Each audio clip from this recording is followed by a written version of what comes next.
tema para a nossa reflexão é esse: livres de todo o mal.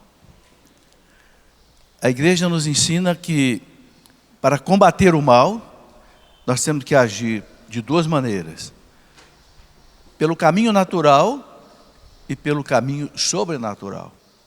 São duas realidades que a gente não pode esquecer. Não basta enfrentar os males da vida só com as nossas forças humanas. Mas também, não basta também só contar com Deus, porque Deus conta também conosco. Santo Agostinho dizia que a graça pressupõe a natureza. A graça age em cima da natureza, enriquece a natureza, não dispensa a natureza. Muito bem, Jesus, quando estava preso lá no Horto das Oliveiras, e ele tinha pedido para os apóstolos rezarem com ele pelo menos um pouco, porque ele disse: a minha alma está triste até a morte. Jesus, naquele momento, ele assumia diante da justiça divina todo o pecado da humanidade. Eu fico pensando, assumir a culpa de todos os homens, a culpa de todos os assassinos, a culpa de todos os corruptos, a culpa de todos os que abortam. Imagina como é que Jesus ficou diante da justiça divina. Ele, São Paulo diz que ele que não teve pecado, ele se fez pecado por nós, para poder matar todo o pecado e nos libertar da morte, nos libertar do mal. Por isso Jesus foi assim como que esmagado, naquela noite. O seu sofrimento foi tão terrível que São Lucas, que era médico, foi o único evangelista que narra isso, que o sangue vazava com o seu suor, pelos seus poros, Então era a tensão, do sangue no seu corpo. Os vasos capilares subcutâneos estouravam, e o sangue jorrava E ali naquela noite, quando ele viu que os apóstolos não velavam com ele, estavam com sono, tinham participado daquela ceia, ele disse: vigiai e orai, porque o espírito é forte, mas a carne é fraca. O que é a carne? A carne na Bíblia significa a natureza humana, o homem, a natureza humana. O espírito é forte, a vontade é forte, o nosso desejo é forte, mas a nossa carne, a nossa natureza humana, ela foi enfraquecida pelo pecado original. Então, a nossa vontade ficou enfraquecida, a nossa liberdade ficou enfraquecida, a nossa memória ficou enfraquecida. Então, é preciso orar. Jesus diz: orar e vigiar, as duas coisas. Então, o grande remédio que Jesus dá para a gente ser liberto do mal é orar sem cessar. Como dizia São Paulo, orar sem cessar. É a receita que São Paulo dava. E vigiai. Então aí a gente vê os dois componentes que eu falei, o componente espiritual e o componente natural. O vigiar é uma ação nossa, é uma ação natural. Eu vigiar contra o pecado. O livro dos Provérbios diz assim: aquele que brinca com o fogo acaba se queimando. A ocasião faz o ladrão. Ou seja, se você se coloca voluntariamente numa situação de pecado, você acaba pecando. É aquela pessoa, não sei, aquele adolescente ou aquele homem mesmo: eu vou ligar aqui a internet, eu vou ver só um pouquinho aqui de filme pornográfico, daqui a pouco eu desligo. Aí ele vai bebendo aquele veneno até o fim. Por quê? Ele se colocou numa situação de pecado. Ou aquele, a gente não pode brincar com o mal. Não, o mal tem que ser eliminado da nossa vida. A ocasião faz o ladrão. A moral católica ensina que se você se coloca numa situação de perigo de pecado, sem necessidade, você já está pecando. Se você se coloca voluntariamente, livremente, numa situação que pode te levar ao pecado, e onde você não precisa entrar nisso, mas você vai, você já está pecando. Se você, por exemplo, entra, não sei, num grupo de maus elementos, uma companhia, você sabe que dali não vai sair coisa boa. Você já está pecando. Porque você sabe que ali está o perigo, ali está o mal. Por que você vai lá? Diga, não vou. Contra as ocasiões de pecado, de mal, nós temos que ser radicais. Não, corta, incontinente. Entende? É o vigiai. Muitas vezes nós pecamos porque nós não vigiamos. Mais grave do que o pecado mesmo em si, que a gente caiu, é o fato de a gente não ter tomado cuidado antes. E orai. São Paulo diz, orai sem cessar. Nós precisamos da força do alto, do poder de Deus. Senão a gente não consegue superar, né, as coisas. Santo Agostinho diz uma coisa interessantíssima. Santo Agostinho diz assim, se Adão e Eva no paraíso tivessem rezado, eles não teriam caído no pecado original. É impressionante, um santo doutor da igreja diz isso.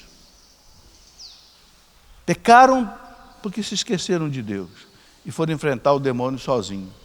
Olha, meus irmãos, Jesus, quando foi enfrentar o demônio no deserto, ele jejuou, orou, meditava a palavra de Deus, tanto que ele meditava a palavra de Deus, que ele lançou 3 vezes no rosto do demônio a palavra de Deus. Quando o demônio disse para ele, você está com fome, transforma pedras em pães, usa seu poder divino. Ele disse, não, eu vim cumprir a missão aqui como homem. Então ele disse, nem só de pão vive o homem, mas de toda a palavra que sai da boca de Deus. Citou o livro do Deuteronômio. Jesus conhecia a palavra de Deus. Aí você vai vendo uma força poderosa que nós temos para enfrentar o mal, a tentação, a palavra de Deus. Lance no rosto do demônio a palavra de Deus, quando ele te tentar para fazer alguma coisa errada. Diga, não, nem só de pão vive o homem, nem só de prazeres do mundo vive o homem, nem só de coisas erradas, não, mas de toda a palavra que sai da boca de Deus. E depois o demônio volta, leva ele lá para o alto do templo, e diz para ele, te joga lá para baixo, mostra teu poder divino, porque está escrito lá no Salmo 90, teus pés não tropeçarão em alguma pedra, porque os teus anjos vão te sustentar nas tuas mãos. O demônio queria que Jesus usasse o poder divino deles. Não, eu não vim aqui para fazer showzinho para a humanidade, eu vim aqui para morrer na cruz para salvar a humanidade. E aí ele lança no rosto do demônio, não tentarás o Senhor teu Deus. De novo cita o Deuteronômio. E pela 3ª vez, o demônio vai numa última tentativa. Leva Jesus para um alto de um monte, mostra para Jesus toda a glória do mundo, todo o poder, toda a vanglória, todo, os prazeres, e diz, eu te dou tudo isto, porque eu conquistei tudo isso, eu roubei tudo isso de vocês, lá no paraíso. É por isso que São João diz, lá na primeira carta dele, o mundo jaz no maligno, o mundo descansa no maligno. Eu te dou tudo isto, se você prostrado me adorares. Que ousadia, Jesus disse, afasta-te de mim, Satanás, porque está escrito. 3 vezes Jesus lança no rosto do demônio essa expressão, está escrito. Aonde? Na palavra de Deus. Ela tem poder, está escrito. Não tentarás o Senhor teu Deus. Fora. E é interessante que o demônio recua. Vocês já perceberam que cada vez que Jesus usa a palavra de Deus, o demônio recua? Ele desiste daquela tentação? Porque aquela palavra mata aquela tentação. Ele volta com outra, até que depois da 3ª ele não volta mais. Porque já percebeu que não adianta. Ali ele não tem entrada. Por que ele não tem entrada? Porque Jesus tinha viva a palavra de Deus no seu coração e na sua mente. Certamente Jesus não estava com a Bíblia na mão ali. No tempo de Jesus não tinha uma Bíblia como essa.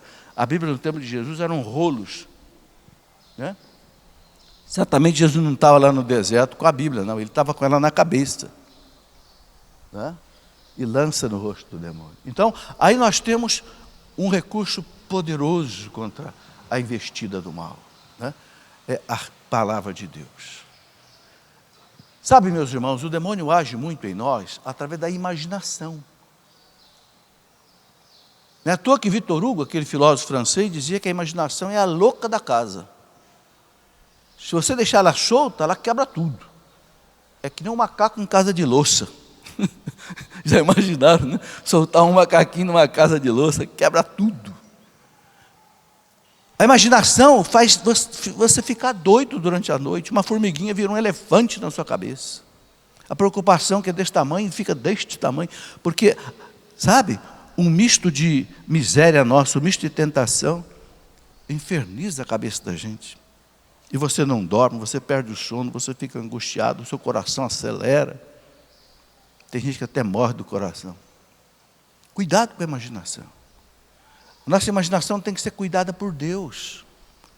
Por isso que a igreja recomenda muito, meus irmãos, a gente consagrar a Deus, todos os dias, a nossa vida, a nossa imaginação, a nossa inteligência, a nossa liberdade, a nossa vontade, a nossa consciência, a nossa memória. Consagre todo dia a Nossa Senhora. A gente reclama tantas vezes dos perigos que há no mundo. Nossa, o trânsito está perigoso, toda hora a gente morre, bate carro, não sei o quê, atropelamento, não sei o quê. Mas eu pergunto, você quando sai de casa, você reza antes? Antes de você ligar seu carro, você invoca teu anjo da guarda? Nós temos que aprender isso, coisa simples. Você não gasta 30 segundos. Meu santo anjo do Senhor, meu zeloso guardador. É dogma de fé que existe o anjo da guarda. Se a ti me confiou a piedade divina, me rege, me guarde, me governe, não deixa eu bater esse carro, não deixa acontecer com nada de ruim comigo. A gente esquece disso.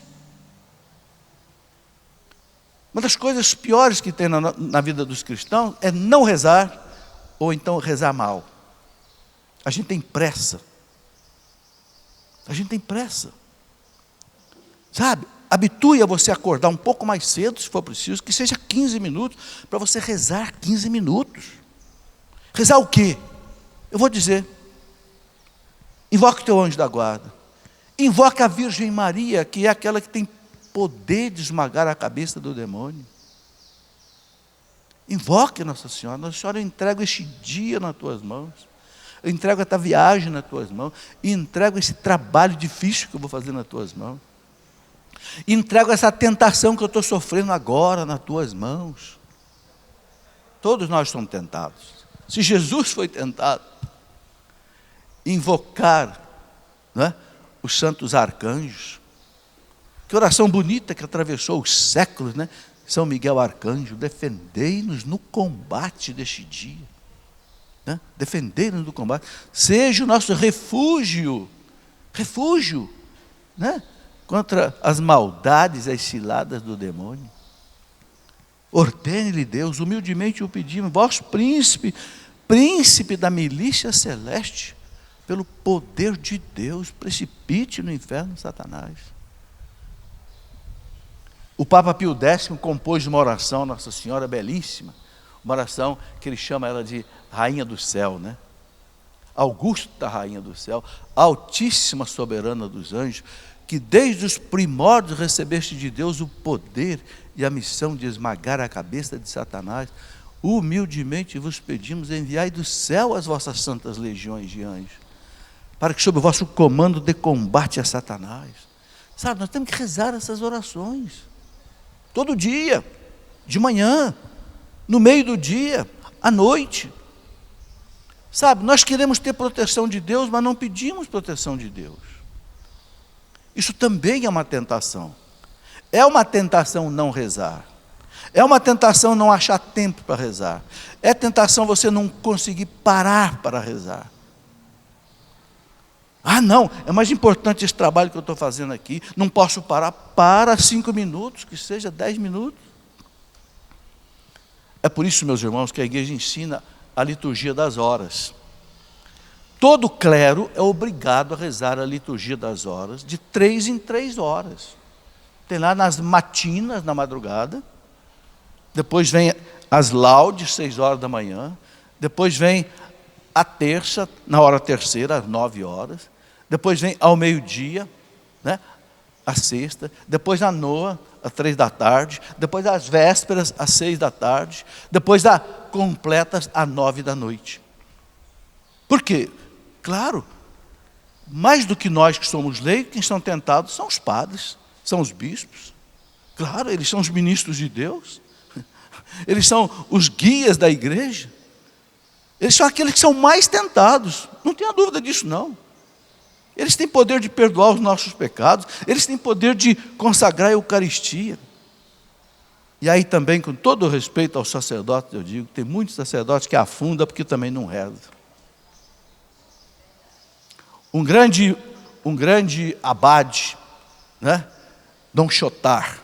Dom Chotard foi um abade, né, trapista lá na França, que escreveu um livro maravilhoso, A Alma de Todo Apostolado. Uma beleza esse livro, né? Ele diz: aquele que quer trabalhar para Deus e não reza, não tem vida interior, não tem espiritualidade, ele não consegue fazer nada. Por quê? Porque a evangelização é um poder do Espírito, é um poder de Deus. Se eu não invoco a Deus, se eu não tenho uma vida, ele diz assim, se você não vai diante do Santíssimo e não colhe do Santíssimo a força, você não tem força para levar para os outros. Aquele padre, ou aquele pregador leigo também, que prega e não toca os corações, e não converte as pessoas, sabe por quê? É porque não reza.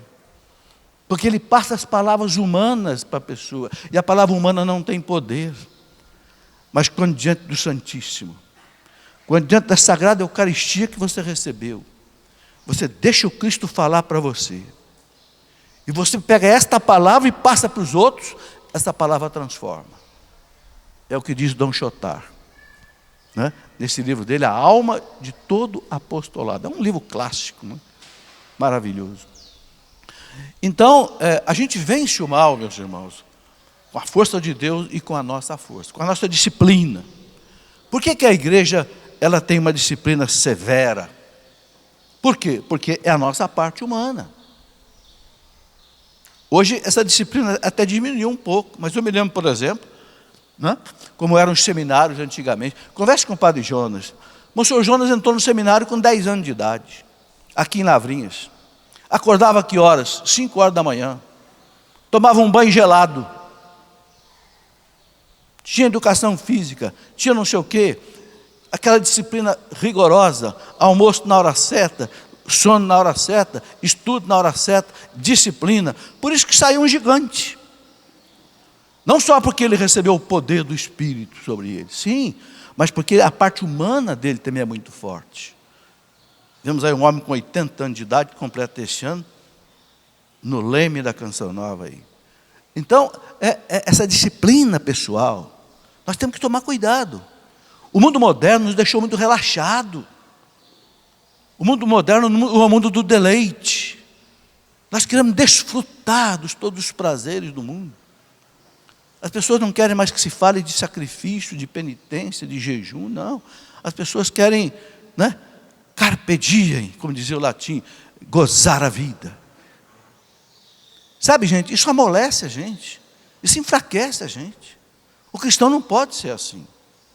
O cristão tem que ter uma hora para levantar, tem que ter uma hora para rezar, tem que ter uma hora para trabalhar, tem que ter uma hora para se divertir, tem que ter uma hora para a família. Ele não pode deixar a vida o levar, ele tem que levar a vida. Você não pode deixar a vida empurrar você com a barriga. Não, você tem que comandar a vida. Não precisa ser radical, não. Faça tudo na hora certa, que você não vai se cansar. Porque Deus é fiel. Deus não pede a nós o impossível. Deus pede a nós só aquilo que é possível. Ok? São Paulo, quando ele fala de como é que deve ser a vida do cristão, né? São Paulo, lá na carta aos Efésios, no capítulo 6, eu vou pegar aqui, né? Capítulo 6, na carta aos Efésios, São Paulo diz assim, como é que o cristão deve viver para vencer todo o mal? Ele diz assim, né? Efésios 6, 11. Finalmente, irmãos, fortalecei-vos no Senhor. Olha aí onde é que está a força. Fortalecei-vos no Senhor. Pelo seu soberano poder, revesti-vos da armadura de Deus. Por que São Paulo fala dessa armadura? Porque no tempo de São Paulo, não havia arma de fogo. Era só arma branca, espada, né, lança. Então, o soldado ele vestia uma couraça da cabeça aos pés. De vez em quando, a gente vai nos museus e você vê. Tudo coberto. Até os braços eram cobertos, o rosto coberto, as pernas cobertas com uma roupa de metal. Por quê? Porque a luta era com lança, com faca, com punhais, com espadas. Então, São Paulo compara o combatente do exército com o combatente do espírito. São duas guerras. É uma guerra material e é uma guerra espiritual. São Paulo compara, então ele fala, revestivos da armadura de Deus. E aí ele descreve essa armadura. Né? Ele descreve, São Paulo vivia no tempo das guerras, havia muita guerra naquele tempo, não havia a diplomacia que existe hoje, qualquer problema se resolvia no campo de batalha, não havia diplomacia. Né? Então ele diz assim, revesti-vos da armadura de Deus para que possais resistir às ciladas do demônio. Então está aí, ele coloca bem claro quem é o inimigo espiritual. O inimigo material é outra cidade, é outro reino. O inimigo espiritual é o demônio. Não é bom ficar falando dele, mas nós temos que falar dele de vez em quando, porque a Bíblia fala, São Paulo fala. Nós não podemos querer nos esconder, fazer de conta que o demônio não existe. Os bons teólogos dizem que o demônio tem duas táticas. A primeira tática é fazer você pensar que ele não existe. A segunda tática é fazer você pensar que todo mal é ele que faz. Não é. O mal vem de nós, o mal vem do mundo e o mal vem dele também. Não é? Quando eu era jovem, uma vez, eu estava andando com um amigo meu, aí passou uma moça bonita da nossa frente, mas mal vestida. Ele disse, está vendo? Dizem que é o demônio que tenta. Não é não. É o mundo. Está entendendo? É o mundo. E o demônio usa do mundo.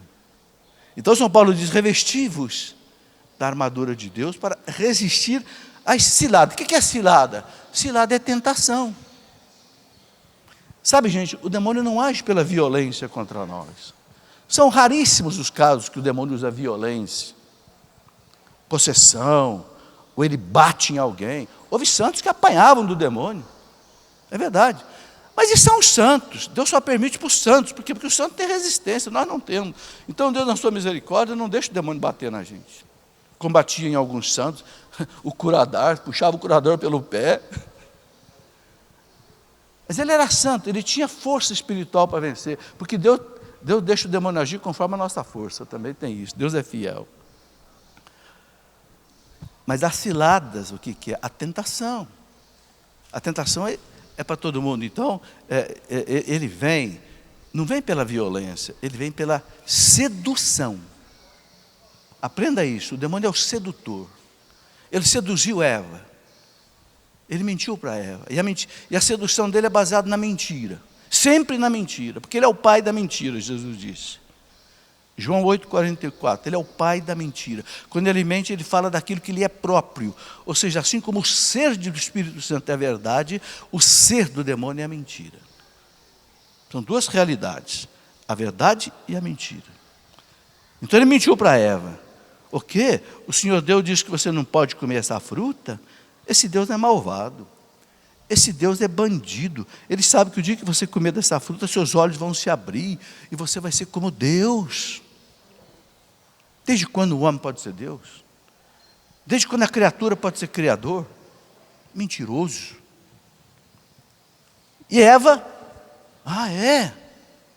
esqueceu que Deus tinha dito para ela, se você comer dessa fruta, você vai morrer. Deus tinha dito. Deus tinha avisado. Você tem 500 árvores aí para comer a fruta, não toque nessa. Por que você vai querer tocar nessa? Aquilo que é proibido parece que é mais atraente, né? Aquilo que não pode é que a gente quer. Mas o amor a Deus tem que nos levar a dizer, não, Deus não quer. Por amor de Deus, e por o meu bem eu não vou fazer. Mas Eva foi, comeu a fruta. Tudo isso é uma simbologia, né? Tudo isso é uma parábola. Porque ela fez o que não era para fazer. Desobedeceu a Deus. E o pecado entrou no mundo. Também Adão, né? A culpa não é só de Eva, não. Porque se Adão não tivesse comido a fruta, o pecado não entraria. Por quê? Porque a cabeça da humanidade é Adão. Foi o primeiro que Deus criou. Eu acho isso interessante, sabe? Um dia eu meditava sobre isso. Por que o demônio não foi tentar o Adão? Foi tentar Eva. Vocês já pensaram? Veio uma resposta na minha cabeça. A resposta foi essa. É porque é mais fácil a mulher dobrar o homem do que o demônio dobrar o homem. Mulheres, vocês têm um poder danado.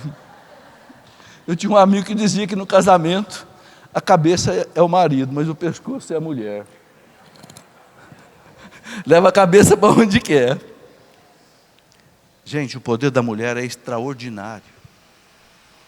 Porque a mulher é encantadora, né? É a cereja do bolo da criação. É a última coisa que deu, o enfeite que Deus colocou por último na obra da criação.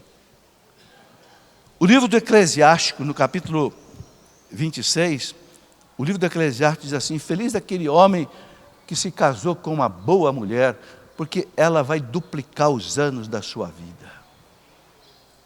Vai duplicar os anos da sua vida. Vai encher a sua vida de paz. Mas também depois ele diz o seguinte: pobre daquele que casou com uma mulher má, porque ela é como alguém que pega um escorpião na mão. Já pensou?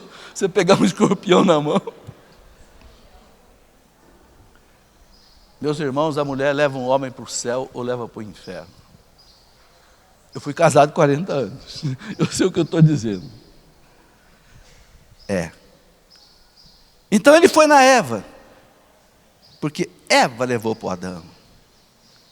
Eva seduziu o Adão. Estão entendendo? Eu não sei se eu estou falando uma bobagem aqui teológica. Eu estou falando uma reflexão que eu fiz. Vocês estão entendendo? É preciso então a gente fazer o que São Paulo disse, né? Revestivos da armadura de Deus, para não cair nas ciladas. Ciladas na tentação, na cantada do demônio. É o que Santo Agostinho disse: se ela tivesse rezado, ela não teria caído. Mas ela não rezou. Adão também não rezou. Então vamos aprender essa lição. É um doutor da igreja falando. Aí é que São Paulo diz: pois não é contra homens de carne e de sangue que temos de lutar, mas contra os principados e potestades, contra os príncipes deste mundo tenebroso, contra as forças espirituais do mal. É claríssimo que São Paulo fala. Eu não sei, meus irmãos, como é que existe algum teólogo ou alguns padres que têm coragem de dizer que o demônio não existe.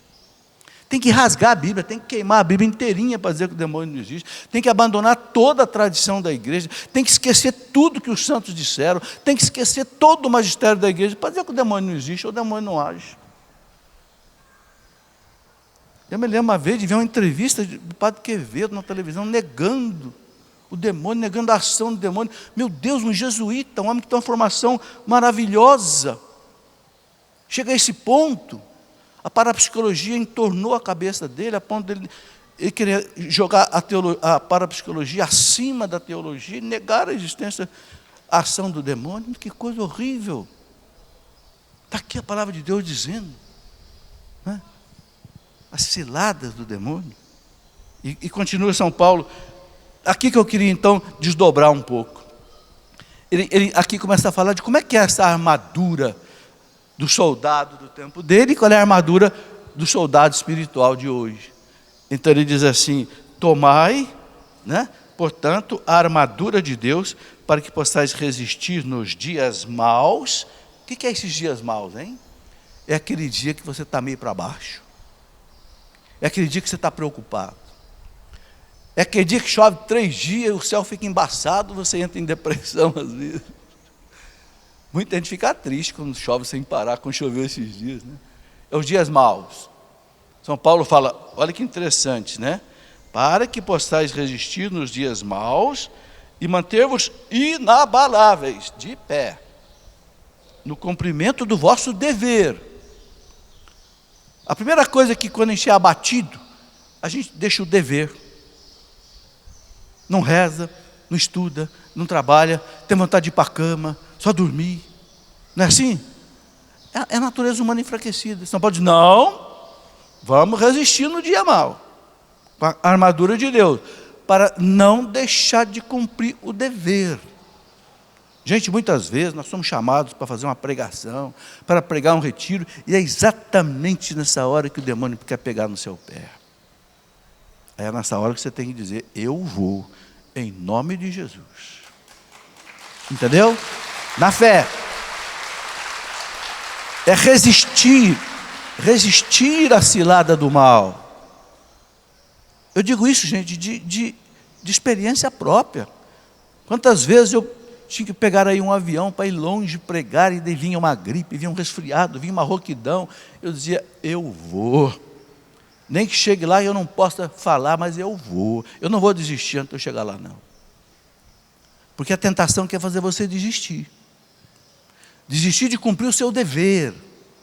Então São Paulo fala aqui, tomai, portanto, a armadura de Deus, para que possais resistir nos dias maus, e manter-vos inabaláveis. Eu vou.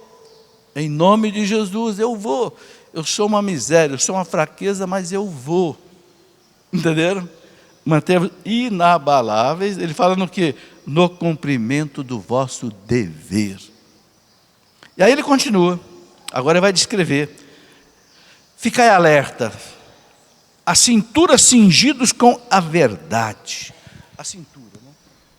Porque a cintura, você sabe, é o lugar mais vulnerável, né? Numa luta de espada, a cintura, a região aqui do abdômen, é o primeiro que é atingido, né? Então o São Paulo fala, cingidos com o cinturão da verdade. A verdade, meus irmãos. Jesus, a verdade nos liberta. Qual é a verdade? É a verdade que está na palavra de Deus. É a verdade que está no catecismo da igreja. A verdade que nos liberta do mal. Né? A verdade de Deus. Por quê? Porque o demônio é o pai da mentira. Muitos cristãos se afogam nas tentações porque não seguem a verdade de Deus. Segue a mentira do mal. Não conhece a palavra de Deus, não conhece a doutrina da igreja. Então não tem discernimento. Acaba às vezes escolhendo o mal, pensando que está escolhendo o bem.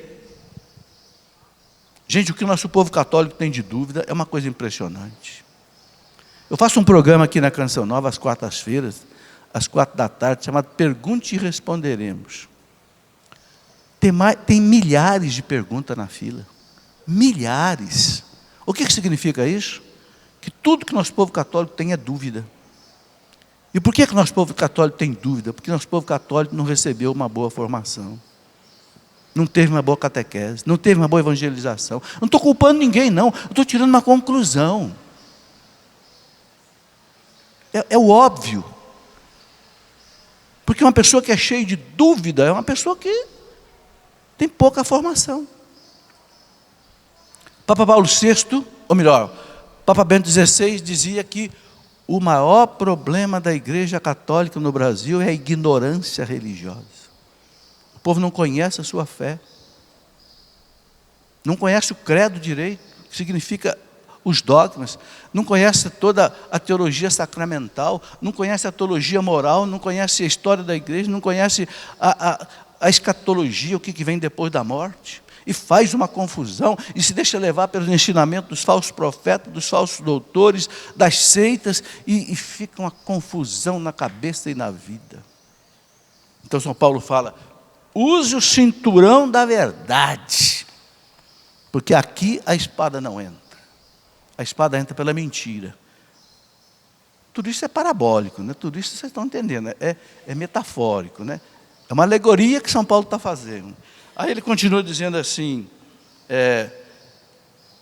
ficai alerta, a cintura cingida com a verdade, o corpo vestido com a couraça da justiça. Então, eu falei a vocês que o soldado antigo, ele cobria o corpo inteiro, né?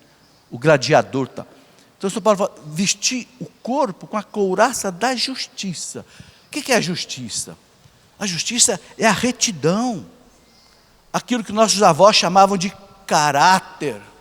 Lembra dessa palavra? Os mais antigos lembram dessa palavra. Talvez os mais novos não saibam o que é. Caráter. Caráter é o seguinte, 1 quilo tem 1000 gramas, 1 quilo não tem 900 gramas. Eu não vou vender 900 gramas por 1 quilo, eu tenho caráter. Isso é justiça. Não vou enganar ninguém. Não vou roubar de ninguém. Eu não quero um centavo que não seja meu. Isso chama-se caráter.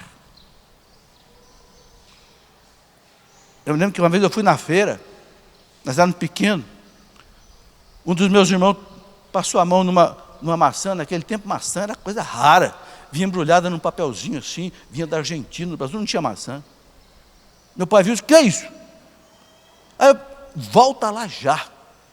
E já estava tirando a cinta no meio da rua, bater nele. Volta lá já e pede desculpa para o dono da banca. Isso chama-se caráter. Caráter, seriedade, honradez, não tapear ninguém. Olha que estado chegou ao Brasil, meus irmãos. Que estado de corrupção chegou ao Brasil. O Brasil está doente da cabeça aos pés de corrupção. Porque falta caráter nos homens que nos dirigem, nos homens que fazem as nossas leis, nos homens que fiscalizam as nossas leis, às vezes até em alguns policiais. Caráter. Entenderam?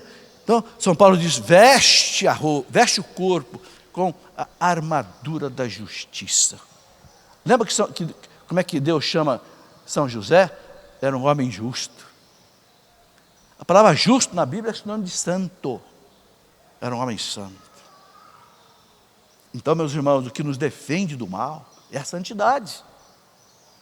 A roupa que você deve vestir no seu espírito é a santidade. Viver segundo os mandamentos da lei de Deus. Não foge dos mandamentos da lei de Deus. Se você fugir dos mandamentos da lei de Deus, você está abrindo a porta para o demônio entrar na sua vida. Entenderam? E se cair? E se você abrir a porta? Se você negar um mandamento, vá se confessar. Graças a Deus. A alegria nossa é a confissão. A confissão fecha de novo a porta contra as ciladas do mal. Não deixe de confessar, pelo menos uma vez por mês. Eu sinto uma necessidade de confessar uma vez por mês. Quando eu fico mais de um mês sem confessar, eu começo a perceber que eu estou ficando mais fraco. O demônio vai me tentando mais. Opa! Porque a confissão não é só para perdoar os pecados, é também para te fortalecer. É o aumento da graça no teu espírito. Ou seja, o aumento da fortaleza de Deus. Vocês entenderam? A igreja ensina isso. Eu não tenho pecado. Ótimo, mas vá se confessar.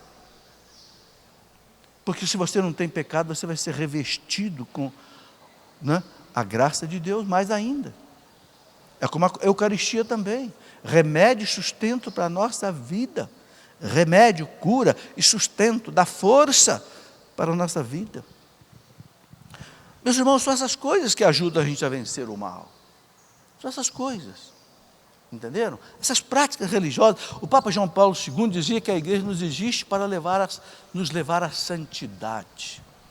Tudo que a igreja nos oferece, a palavra de Deus, a Eucaristia, a confissão, a liturgia das horas, tudo é para nos levar à santidade.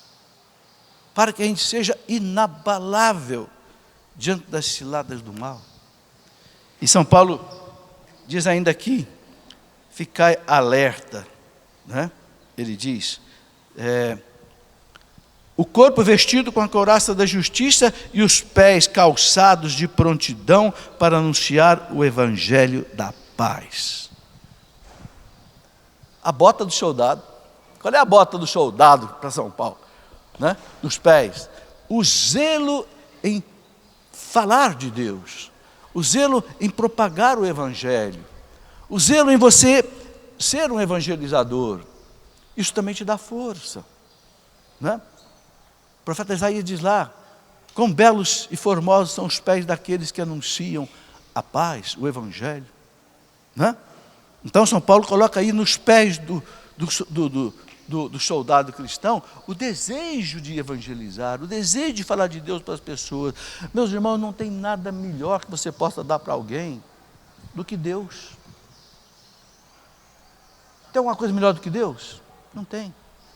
Tem alguma coisa melhor do que a salvação? Não tem. Tem alguma coisa melhor do que a Eucaristia, a confissão, os anjos? Não tem. Então, a melhor coisa que você pode dar para alguém é Deus. E quando você faz isso, Deus te protege. Por quê? Porque Jesus disse aos apóstolos: ide pelo mundo inteiro, pregue o Evangelho a todas as criaturas. E aí, a última frase que Jesus diz antes dele ir para o céu, qual foi? Mateus 28, 20. Eis que eu estou convosco todos os dias, até o fim do mundo. Então, quando você vai evangelizar, pode ser o seu filho que você está evangelizando, pode ser a catequese que você está dando para o seu filho, pode ser a catequese que você está dando para as crianças, pode ser a pregação que você faz lá na Basílica de São Pedro, não importa. Eis que eu estou convosco todos os dias, até o fim do mundo. E se Ele está conosco, quem pode contra nós alguma coisa? Aí São Paulo diz lá na carta aos Romanos, né? Se Deus é por nós, quem será contra nós? Por isso que o zelo de propagar o Evangelho é o calçado, né? Porque é com os pés que a gente anda para propagar, né? É o zelo.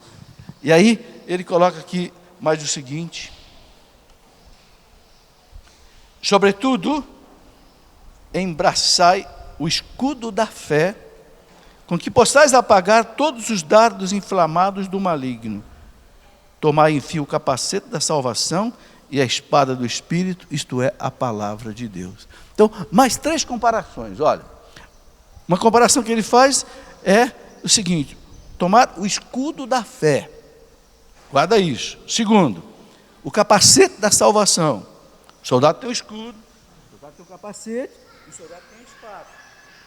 Então São Paulo compara essas 3 armas do soldado na vida espiritual. O capacete da salvação. Gente, a cabeça é a parte mais importante do corpo, né?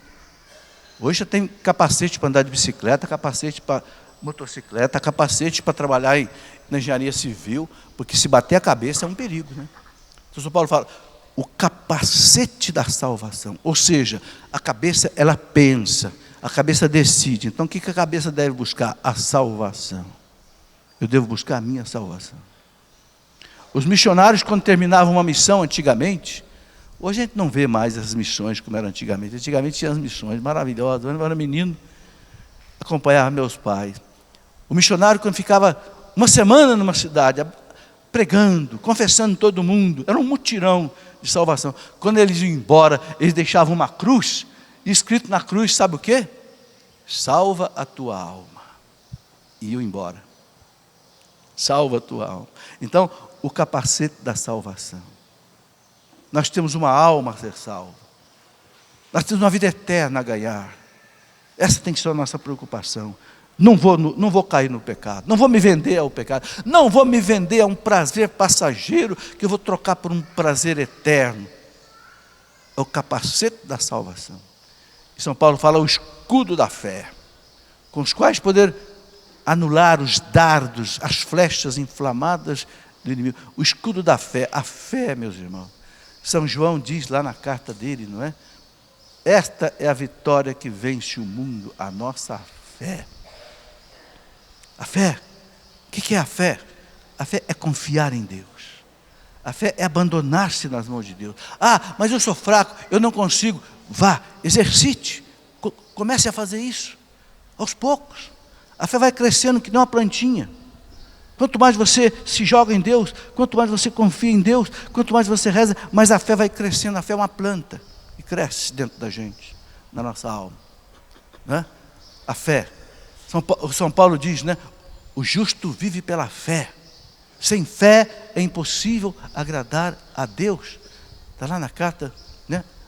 aos Hebreus, na carta aos Romanos, a fé. É o escudo, gente, como é importante o escudo do soldado, né? Olha, a espada numa mão e o escudo na outra aqui, ó. Defendendo as flechas, que antigamente a briga era com flechas, né? Com escudo. Então o soldado tinha o escudo. Ainda hoje os soldados usam escudo, né? A gente vê nas ruas aí os soldados com os escudos na mão, mesmo o soldado moderno. É a fé. Agora a fé cresce com a gente, com a nossa vida espiritual. A fé tem que ser exercitada. Um corpo que não faz exercício fica um corpo mole. Um espírito que não exercita espiritualmente fica um corpo sem fé, uma alma sem fé. E por fim ele fala, né, a espada do Espírito. Repare que até aqui ele falou só de armas de defesa. O cinturão da verdade, o capacete da salvação, o calçado do zelo, mas agora aqui ele dá a arma de ataque. A espada do Espírito, a palavra de Deus. Foi com ela que Jesus enfrentou o demônio no deserto. E o demônio fugiu da espada de Jesus, da palavra de Deus. Por isso, meus irmãos, todo dia é preciso meditar um pouquinho da palavra de Deus. Que seja 10 minutos, mas não fique sem esse alimento espiritual, quer dizer, além da força natural. Sabe, um salmo que você reze, um trecho do Evangelho. Por isso que a igreja coloca na missa de todo dia 3 leituras. É o Antigo Testamento, é um salmo e é o Evangelho. Para a gente alimentar. Mas não leia correndo, não, para. Eu no meu Facebook, eu coloco todos os dias uma meditação de 3 minutos sobre o Evangelho. 3 minutos. Pego a síntese do Evangelho e coloco 3 minutos no Facebook. As pessoas não têm tempo de escutar muita coisa, né? Porque as pessoas recebem a essência do alimento que a igreja coloca naquele dia. É a espada do Espírito. Bem, eu quero terminar essa reflexão mostrando a vocês uma coisa muito interessante. Em 1974, o Papa Paulo VI, ele fez uma homilia, uma alocução muito importante no Vaticano, explicando aquela parte do Pai Nosso, livrai-nos do mal. Eu copiei aqui algumas coisas que eu queria ler para vocês, porque é um Papa falando. Por que o Papa Paulo VI falou isso? E ele falou do demônio o tempo todo. Por quê? Porque na década de 70, alguns teólogos começaram a dizer que o demônio não existia. Não, é uma doença, é uma fraqueza psicológica, não é um ser. O Papa tirou o chicote, ó. Eu quero ler para vocês o que ele falou. Um pouco. Né? Foi exatamente no dia 15 de fevereiro de 1972. Uma alocução que ele chamou de livrai-nos do mal. E o que ele diz aqui? Ele diz assim, olha, atualmente, quais são as maiores necessidades da igreja? Atualmente, era 1972. Ele fala, e ele mesmo responde, não deveis considerar a nossa resposta simplista, ou até supersticiosa, e irreal. Das maiores necessidades é a defesa daquele mal a que chamamos demônio. O Papa diz, não pense que eu estou brincando, não pense que eu estou falando de superstição, não, demônio. Aí ele começa, a ação perversa do mal com M maiúsculo, né? O efeito de uma intervenção em nós e no nosso mundo, de um agente obscuro e inimigo, o demônio. O mal já não é apenas uma deficiência, uma doença, mas uma eficiência. Um ser vivo, espiritual, pervertido e pervertor. Trata-se de uma realidade terrível, misteriosa, medonha. O Papa diz, parem de negar que o demônio não existe. Olha o que ele diz aqui, sai do âmbito dos ensinamentos bíblicos e ensinamentos da igreja. Sai do ensinamento da Bíblia e da igreja quem se recusa a reconhecer a existência desta realidade, ou melhor, quem faz dela um princípio em si mesmo, como se fosse um Deus, né? O demônio não é um Deus, é uma criatura de Deus que se perverteu. Como se não existisse, como todas as criaturas, origem em Deus, ou a explica como uma pseudo-realidade. E aqui ele fala outra coisa, né? E como não haveríamos de recordar que Jesus Cristo, referindo-se 3 vezes ao demônio como seu adversário, o qualifica como príncipe deste mundo? Está lá em João 12, 31, 14, 30. E a ameaça desta nociva presença é indicada em muitas passagens do Evangelho. São Paulo chama-lhe Deus deste mundo. O Papa dizendo, 2 Coríntios 4, 4. Deus deste mundo. E previne-nos contra as lutas ocultas que nós cristãos devemos travar, não só com o demônio, mas com a sua tremenda pluralidade. Aqui o Papa está explicando o seguinte: o demônio não é um só, não, são muitos. Ele diz assim, olha, aí ele cita tudo que eu já falei aqui, de Efésios 6, 11, né? E ele diz, não se trata de um só demônio, mas muitos. Aí ele cita lá Lucas 11, 21, Marcos 5, aquelas legiões, né, que dominavam lá, aqueles porcos e etc, né? Um dos quais é o principal, Satanás. Então, o principal, o chefe é Satanás. Mas tem uma cambada com ele. Tá? Que significa o adversário, o inimigo. E ao lado dele estão muitos outros, todos criaturas de Deus, mas decaídas. Porque rebeldes e condenadas. Constituem um mundo misterioso transformado por um drama muito infeliz, do qual conhecemos pouco. A gente conhece pouco, é um mundo misterioso, né? E aí o Papa diz assim, que o demônio é a origem de todo o pecado que entrou no mundo. É a origem da primeira desgraça da humanidade. Foi o tentador pérfido e fatal do primeiro pecado, o pecado original. Está aí. Não é à toa que o livro da sabedoria, não é?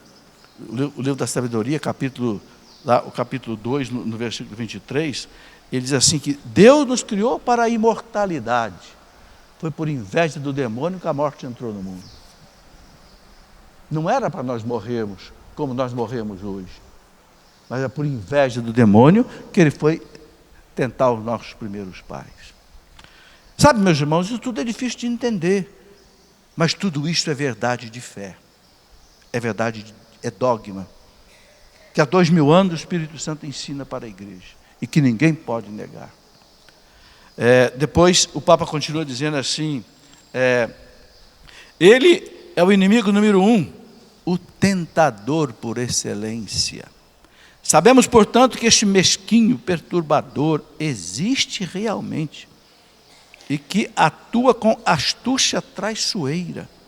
É o inimigo oculto que semeia erros e desgraças na história da humanidade. Na história da humanidade, essa história de guerras, essa história de mortandade, essa história de corrupção, ele vai semeando essas maldades aí. E São Paulo diz que ele tem os seus ministros, né? Que os seus ministros se vestem de anjo de luz, se apresentam muitas vezes como doutores, né? Tem doutorado, sou professor da universidade tal, ministros, muitas vezes do mal, do ateísmo, do laicismo anticatólico, né? Da ideologia de gênero, né? Essas coisas todas que nós conhecemos muito bem. Aí o Papa diz assim, ele é o pérfido e astuto encantador. Olha aí como é que o Papa diz que ele é encantador. Aquilo que eu falei, ele não vem naquela feiura dele, não, ele vem com perfume francês, com roupas de seda.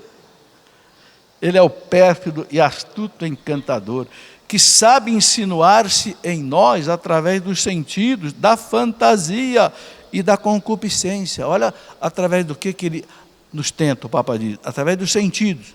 Quais são os 7 sentidos? Os olhos, os ouvidos, a boca, o nariz e o tato. São as janelas da alma, né? Você não consegue entrar na alma a não ser pelas janelas da alma, que são os sentidos. É por aí que ele entra. Então, cuidado, fecha os olhos. Cuidado, fecha os ouvidos. Cuidado, fecha a boca. Cuidado, não toque em qualquer coisa. Não cheire qualquer coisa. Não se deixe encantar por um perfume francês que não seja o da sua esposa. Não é? Os sentidos. Os filósofos cristãos chamavam o sentido as janelas da alma. Você só consegue entrar na alma pelos sentidos.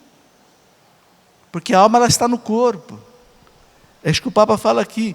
Então, ele abusa de nós por esses caminhos, né? Misteriosos. E ele fala assim, depois diz assim, a fantasia. Cuidado com as fantasias. A concupiscência. A lógica utópica ou de desordenados contatos sociais na realização de nossa obra.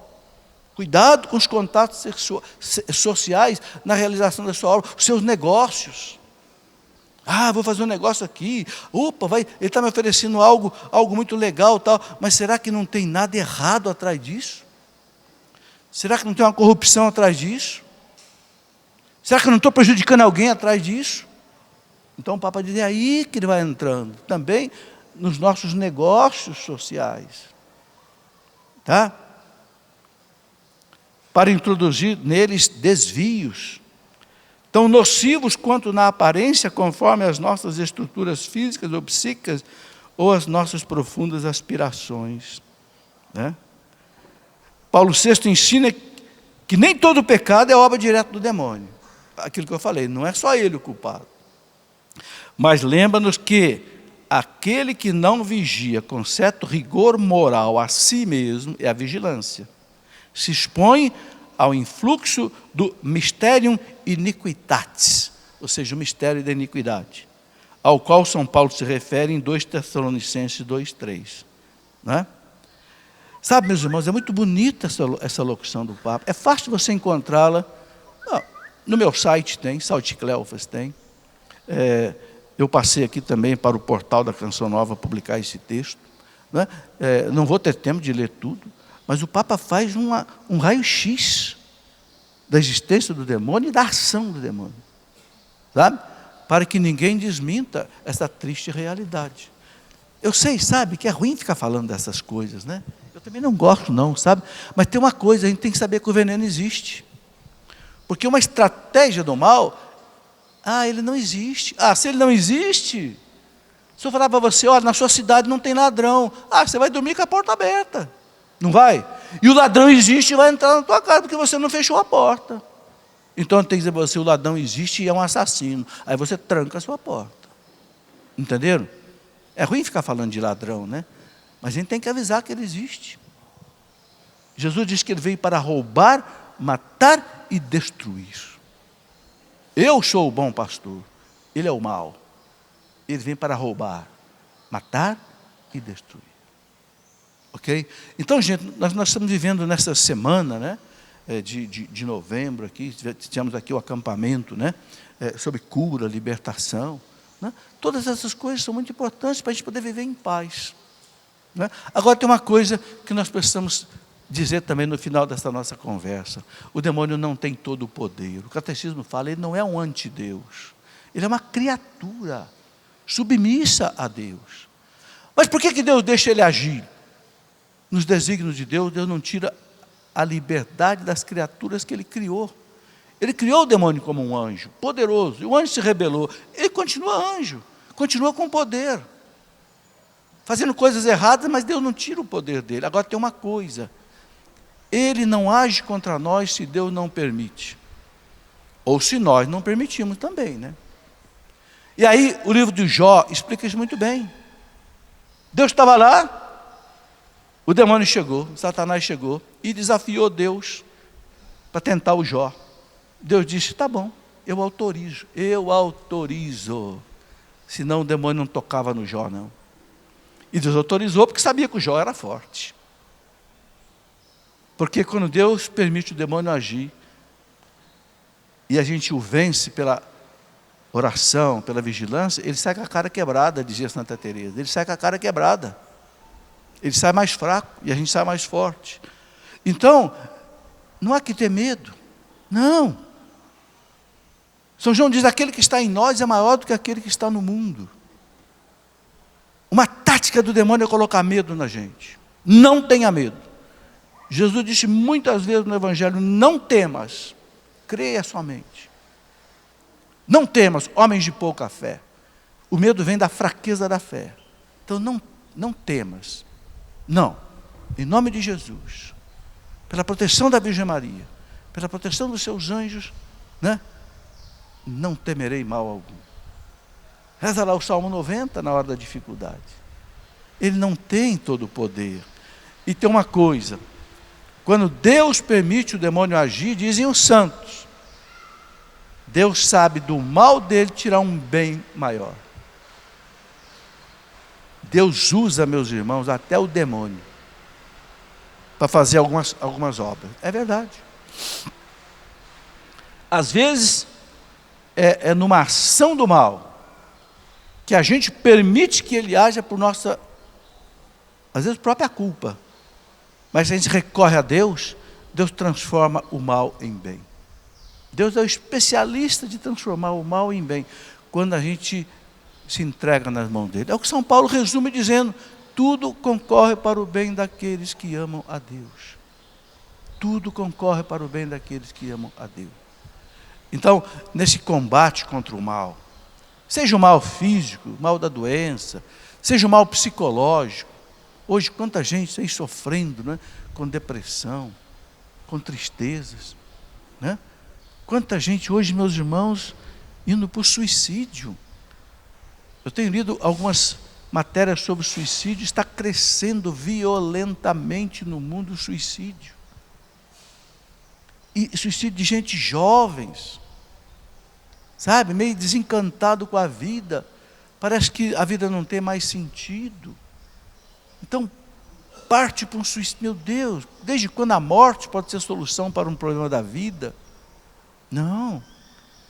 Então, é muito importante que a gente tenha essa base espiritual, para que a gente não chegue nesses desesperos, porque às vezes as pessoas chegam. Uma vida regrada, uma vida de disciplina e uma vida de espiritualidade. Assim, nós vamos vencer o mal. E a igreja é nossa mãe, né? Conheça a doutrina da igreja. Eu acho muito bonito aquilo que Jesus chama o Espírito Santo, o Espírito da verdade. Se o mal é o espírito da mentira, Jesus chama o Espírito Santo o Espírito da verdade, né? Na última ceia, na Santa Ceia, Jesus fala do Espírito Santo e promete o Espírito Santo para a igreja. Ele diz, né? Lá em João 14:15, Jesus diz: se me amais, guardareis os meus mandamentos, e eu enviarei a vocês um outro Paráclito. Paráclito quer dizer consolador. O Espírito da verdade, o Espírito Santo, que o mundo não pode conhecer, mas vós o conhecereis, porque estará em vós, entre vós e em vós. É o Espírito Santo de Deus. Então ele, meus irmãos, é o Espírito da verdade. Por isso a canção nova aqui, né, fala do Espírito Santo toda hora, invoca o Espírito Santo toda hora, porque ele é o Espírito da verdade, que anula o espírito da mentira, né?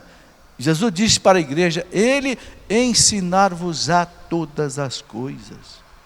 Faz 2000 anos que o Espírito Santo está ensinando a igreja, através dos papas, dos santos, dos doutores, dos mártires, vai ensinando a igreja. Então nós temos hoje um catecismo da igreja que tem 2000 anos de ensinamento do Espírito Santo. Nós não podemos querer aprender a doutrina da igreja sozinho, com o Espírito Santo, não, gente. A gente pensa que é o Espírito Santo como professor particular. Não. Ele já escreveu tudo para nós aqui na Bíblia, no catecismo da igreja. Vamos estudar essa verdade que a igreja nos ensina. A doutrina traz a verdade, né, que São Paulo chama de o cinturão da verdade, para que a gente não se engane. Sabe? Às vezes eu encontro católicos, cristãos, bons cristãos, que estão fazendo coisa errada, sem saber. Ah, não pode, professor? Não pode fazer? Não pode. Ah, eu não sabia. Às vezes entra por um caminho errado, por ignorância. Por quê? Porque também não estuda o catecismo da igreja, não estuda o que a igreja ensina, para fugir do erro, né? Isto é muito importante. Fiquem de pé, vamos concluir a nossa reflexão desta manhã, entregando tudo isto no coração de Nossa Senhora. O grande São Luís de Montfort dizia assim, né? Muitas vezes Deus coloca no coração da gente uma semente de salvação, mas o mal vem e quer tirar essa semente. É como aquela parábola que Jesus contou, né? Do semeador que foi jogando semente. As primeiras sementes caíram na beirada da estrada e as aves do céu comeram, e a semente não brotou. Quando Jesus explica isso, fala para os apóstolos, é o demônio que tira a semente do coração da pessoa. Então São Luís de Montfort dá uma receita para nós. Como é que a semente que caiu no seu coração nunca será roubada pelo demônio? Se você guardar essa semente no coração de Nossa Senhora. Ali ele não chega. Porque se ele chegar, ela pisa a cabeça dele. Ok? Ave Maria, cheia de graça, o Senhor é convosco. Bendita sois vós entre as mulheres. Bendito é o fruto do vosso ventre, Jesus. Santa Maria, Mãe de Deus, rogai por nós, pecadores, agora e na hora de nossa morte. Amém. Quero convidar você a levantar a sua mão direita nesta hora e diga comigo, em nome de Jesus, em nome de Jesus, pelas suas santas chagas, pelas suas santas chagas, pelo poder do seu sangue precioso, pelo poder do seu sangue precioso, eu renuncio a Satanás, ao demônio, a todas as coisas, que querem se levantar, como Senhor da minha vida, eu renuncio ao pecado, eu renuncio a todas as seduções, as tentações que o mundo me oferece, e eu proclamo para a glória de Deus, que Jesus Cristo é o meu Senhor, Jesus Cristo é o meu Salvador, é o Senhor da minha vida, é o Senhor da minha família, é o Senhor da minha história, E assim como nós estamos, vamos invocar sobre nós nessa manhã o sangue precioso de Jesus, este sangue que nos cura, que nos liberta e que expulsa toda a presença do mal da nossa vida. Enquanto nós cantarmos, pensa na sua casa, pensa na sua família, pensa naqueles amigos, parentes que talvez estejam sofrendo, que talvez estejam caminhando em outros caminhos, talvez estejam submetidos a outros deuses, a outras práticas. Vamos clamar a Deus nesta hora, na presença de Jesus, por toda a libertação da nossa vida, da nossa história, também de toda a nossa família. Diga comigo, eu invoco nesta hora o precioso sangue de Jesus. Eu invoco o precioso sangue das suas santas chagas. O teu sangue cura, Senhor. Teu sangue liberta. E expulsa todo o mal da minha vida. O teu sangue cura-me, teu sangue liberta-me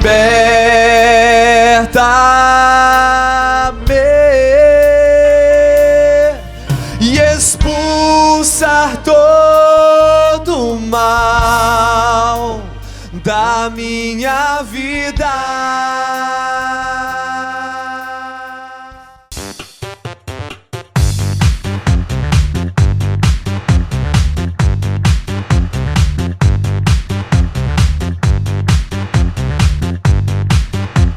CançãoNovaPlay.com. Assine já!